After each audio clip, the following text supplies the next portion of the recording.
Hello, I'm back again to talk about some basic static stretches for the hamstrings.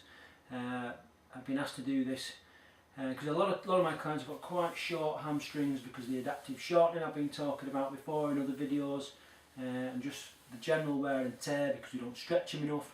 So I'm going to show you a couple of stretches on the floor that we can do for the hamstrings, and also a couple of stretches we can do stood up. Your basic hamstring stretch: when you've done your exercise, you're quite knackered, get on the floor. There's no reason why you can't do your stretching on the floor. Especially if you look lightheaded or a little bit dizzy, if you work quite hard, just get yourself on the floor. So the first one we're going to do is basically feet together, right? Legs straight, and you're just going to sort of reach down as if we're going to touch his toes, right? Some of you may be able to touch your toes. I've seen people get right past when they all do that, like the stretch test. Okay, and you should feel it then on the back of your legs. Alright, try and keep your back neutral, shoulders up, head up, just breathe naturally. Alright, I'm going to hold that for about 20 seconds.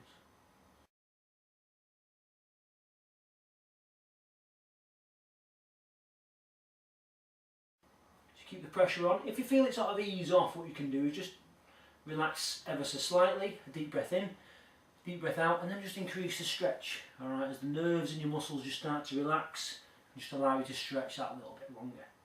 So you can keep doing that a couple of times, and that's like your first basic hamstring stretch. Now, what I was talking about before is I think that we call the stretch reflex. Now, that's something that's built into your muscles. It's like nerves in your muscles that stop it from overstretching to the point where it's going to snap or it's going to tear. Alright, now in time, when you're not working your muscles to the correct range of movement, or you're not doing any kind of flexibility training, the muscles get used to working in a certain range. So when you then go to stretch, it's like bang, whoa, stop, don't stretch it too much. Alright, and that's what you feel. Once you've stretched it a little while, not put too much strain on it, the nerves start to think, well, actually that's not too bad, we can perhaps go a little bit further, and it relaxes. At that point, you need to take a deep breath in, deep breath out, and then we can increase the stretch a little bit more. Alright, and that's how we're going to develop the stretch. Okay, so that's a two-legged version. We can also do a one-legged version where we tuck the leg that we're not stretching into the groin here, and then we're going to reach forward.